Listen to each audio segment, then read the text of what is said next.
Good afternoon, everyone. My name is David Targett. I am one of the graduate assistants in the Office of Gift Planning, and I have with me a fellow classmate of mine, Daniel Haynes. How are you today, Daniel?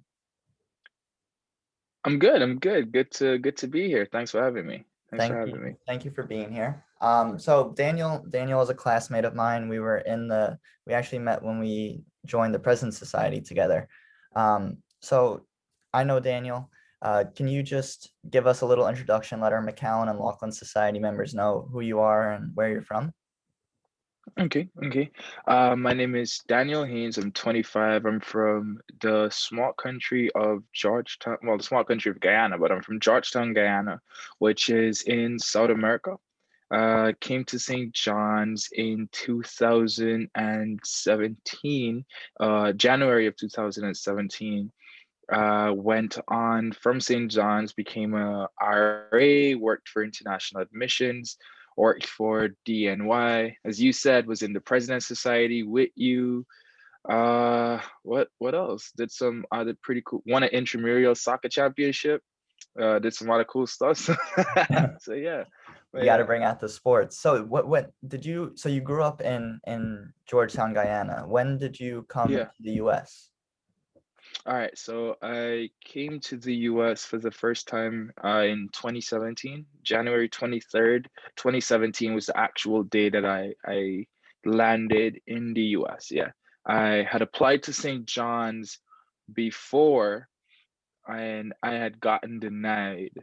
Uh, but then I wrote the SAT actually three separate occasions. After finishing high school in Guyana, I wrote the SAT about three times, uh, applied to St. John's the first time, didn't get in, and then did it again, and then applied again, got in, and now here we are. Here we are. Awesome. Yeah. What was it about St. John's? Did you just want to live in New York, or was there something about the maybe the university altogether? All right, so it was a multiplicity of things actually. The first being that I had a friend from Guyana who I had grown up with who had moved to the US and she was going to St. John's at the time. And I also had my uncle. So his former boss was an alum of St. John's. So he had been talking to me about St. John's as well. So at the same time, New York was the place that I wanted to be, and the campus of St. John's looked really amazing. Had already gotten the good reports from two people that were within my circle, so to speak, and then the scholarship. So St. John's gave me the most financial aid, and as an international student, that's something that was very, very important Hmm. because having that funding and being able to continue education in a different country is expensive. Right. And St. John's gave me a scholarship, and that was also one of the factors that played a role in me coming to St. John's. Right. And yeah, like you're just another testament to like how important our McAllen and Laughlin Society members are, who they're the ones who are going to be watching this video. And Yeah, the funding that they provide and the gifts that they leave to the university are able to provide students like you who come from a tiny town in Georgetown, Guyana, and now you're living in and getting to yeah, experience not only St. John's University, but New York City as well, and the all the learning yeah. and experience that comes with being in New York. Um, and you talked about like providing, like how they were able to provide you an opportunity to continue your education. Is that like a motivating factor for what you're doing now? You're a teacher now, correct? Yeah. So as an international student, when we graduate, we get 1 year to, it's called optional practical training or OPT. OPT for short. So it's 1 year, yeah, where you get to work in the US within your field. So I majored in journalism and no, actually, I actually got the job as a teacher thanks to a professor at St. John's, Professor Michael Rizzo. Hmm. Huge thank you to him. I don't know if he'll see this video, but again, thank you. A huge shout out to Professor Rizzo. He was the one that uh, headed the journalism department. We had worked together, had class with him, and he called me last September. I've been looking for a job since 2019 actually, preparing for graduation. So it's September 2020, COVID and everything, graduation or lack thereof of graduation. Still looking for a job. Months had passed by this time, and Professor Rizzo gives me a call, and he's like, so I don't know what you're doing. I don't know if you're still in the US. I don't know if you're interested in a job, but I know someone who's looking for someone to teach media slash journalism at a high school in the Bronx. And at first I was like, teaching isn't ideally what I had planned to do when I graduated from St. John's.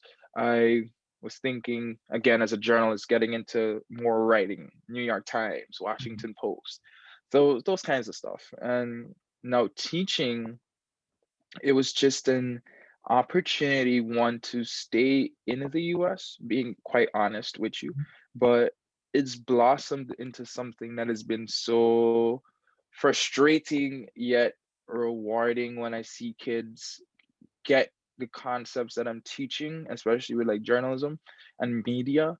But also it's even more exciting to hear some of my kids. Again, I teach seniors. I teach all boys at All Hallows in the Bronx. So it's an all boys school, and I teach seniors.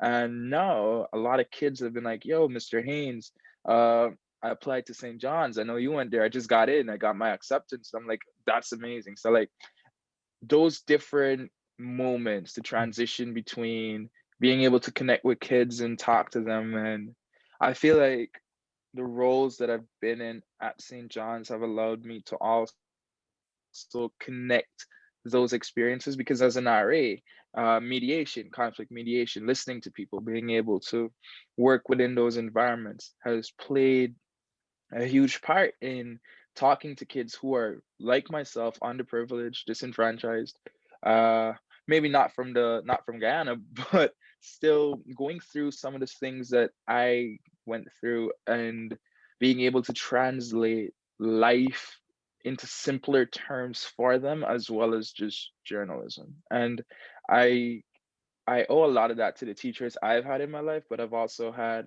professors at St. John's like Susan Kuhn, Gregory Wilson, again, Michael Rizzo, professors like them that have been more than a professor, Mhm. but also a friend, a confidant, someone to, and then that's what I'm trying to do in terms of teaching with my kids. And it's frustrating a lot of times. Mhm. Most days it's frustrating, but it's an experience that I if I could go back and accept the job all over, yeah, I wouldn't change it for the world.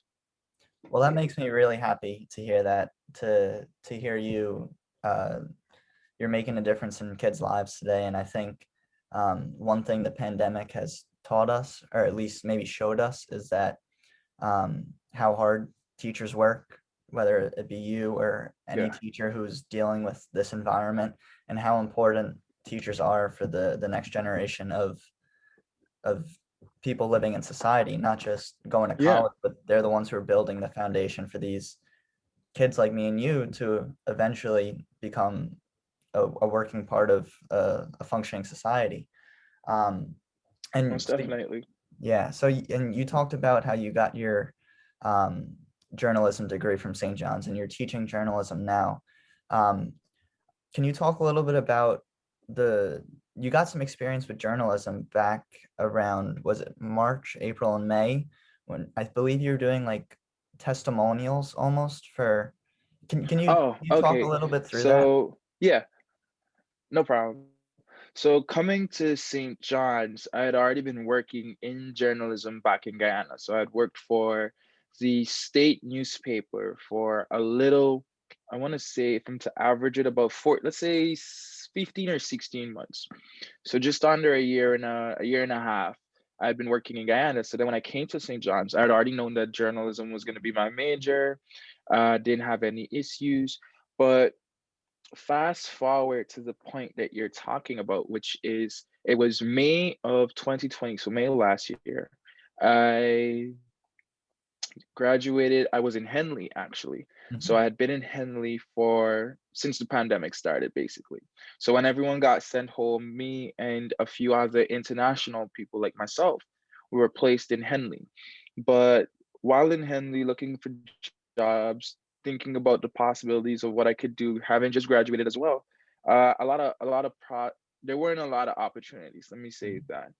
And I had started my own website, and I trademarked the phrase turning words into windows back in 2019.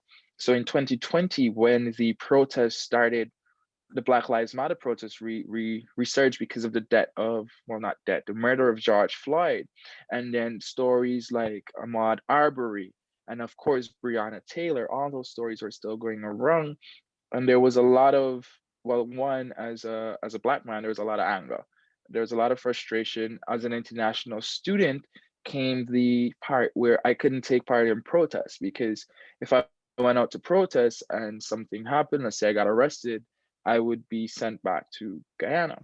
So thinking about avenues, and I there's a professor Cecilia Panther. She lives in Henley, but she's a professor in the St. John's School of Ed, and she and I were talking, and she was just like, she's also been a huge resource. But she and I were talking, and she was like, "I know that you can't do these kinds of things, which is the physical act of going out and protest.